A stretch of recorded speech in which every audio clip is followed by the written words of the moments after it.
తులారాశి వారికి ఈ వారం చాలా అనుకూలంగానే ఉంది. తృతీయ షష్టమాధిపతి అయిన గురువు దశమంలో ఉన్నారు. వృత్తి వ్యాపారాల పరంగా వ్యాపార అభివృద్ధి బాగుంటుంది. రావాల్సిన బెనిఫిట్స్ ఏవైతే ఉన్నాయో ఈ వారం వచ్చే అవకాశం గోచరిస్తుంది. కొంతవరకు రుణాలు తీర్చగలుగుతారు. కొత్త వ్యాపారాన్ని ప్రారంభించి నలుగురిలోనూ పేరు ప్రఖ్యాతలుచుకోవాలన్న భావన ఏదైతే ఉందో నెరవేరుతుంది. వ్యయాధిపతి భాగ్యాధిపతి అయిన బుధుడు ద్వితీయంలో ఉన్నారు, కుటుంబ స్థానంలో. ద్వితీయ సప్తమాధిపతి అయిన కుజుడు కూడా ద్వితీయంలోనే ఉన్నారు. చతుర్థ పంచమాధిపతి అయిన శని ఆరింటున్నారు. ఆరు గురించి ఎటువంటి ఇబ్బందులు ఉండవు. ఏవైనా సమస్యలు ఉంటే అవి సమస్య పోవడం జరుగుతుంది. గ్యాస్ట్రిక్ గైనిక్ సంబంధించిన విషయాలు ఎవరికైతే ఉన్నాయో అవి ఇబ్బంది లేని వాతావరణం నెలకొంటుంది.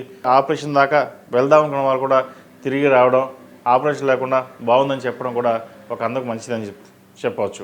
వ్యాపార పరంగా కూడా మంచి కాలం అని చెప్పవచ్చు. కష్టాన్ని తగిన ప్రతిఫలం కూడా లభించే విధంగా గోచరిస్తోంది. మీ పేరు ప్రఖ్యాతలు అధికంగా సంపాదిస్తారు. Cosmetics, fashion designing, artificial intelligence, software, వైద్య వృత్తుల వారికి కాలం అనుకూలంగా ఉంది. విదేశీ సంబంధించిన వ్యవహారాలు సానుకూలపడతాయి. విదేశాలు వెళ్ళాలనుకునే వారు కూడా కాలం అనుకూలంగా ఉంది. ప్రయత్నాలు ఇప్పటి నుంచే ప్రారంభించవచ్చు.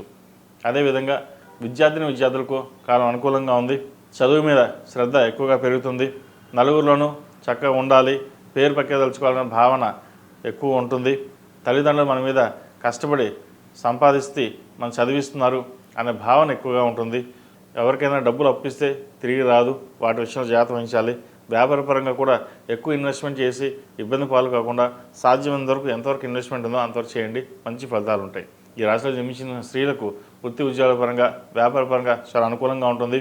గత ఇచ్చిన కొన్ని నెలల కంటే కూడా ఈ వారం నుంచి గత వారం నుంచి బాగుందని చెప్పచ్చు. వ్యాపారపరంగా స్థిరమైన నిర్ణయాలకు వస్తారు. వచ్చిన అవకాశాలు కూడా ఉపయోగించుకోగలుగుతారు. అయితే స్ట్రెస్ ఎక్కువగా ఉంటుంది వీరికి. రాశ్యాధిపతి అష్టమాధిపతి అయిన శుక్రుడు జన్మరాశిలోనే ఉన్నారు, రవితో కలిసి ఉన్నారు. మెంటల్గా స్ట్రెస్ ఎక్కువ అనేది వీరికి ఉంటుంది. ఇంత కష్టపడతాం, ఫలితం తక్కువగా ఉంటుందన్న భావన కూడా ఉంటుంది. ఆరోగ్యరీత్యా మీరు బాగున్నా కూడా ఈ మెంటల్ స్ట్రెస్ వల్ల కూడా ఒక్కోసారి ఆరోగ్యరీత్యా ఇబ్బంది పడే అవకాశం గోచరిస్తుంది. అందుకే ఈ కార్తీక మాసంలో ప్రతిరోజు రుద్రాభిషేకం కానీ ప్రతిరోజు ఓం నమస్తే 108 సార్లు చేయడం వల్ల కూడా మంచి ఫలితాలు సంప్రాప్తిస్తాయి. ఈ రాశిలో జన్మించిన వారు ప్రతిరోజు ప్రతినిత్యం ఓం నమః శివాయతో దీపారాయణ చేయడం, ఉదయం సాయంత్రం కార్తీక దీపం పెట్టడం చెప్పదగిన సూచన. ఈ రాశిలో జన్మించిన వారికి కలిసి వచ్చే సంఖ్య 6, కలిసి వచ్చే రంగు బ్లూ.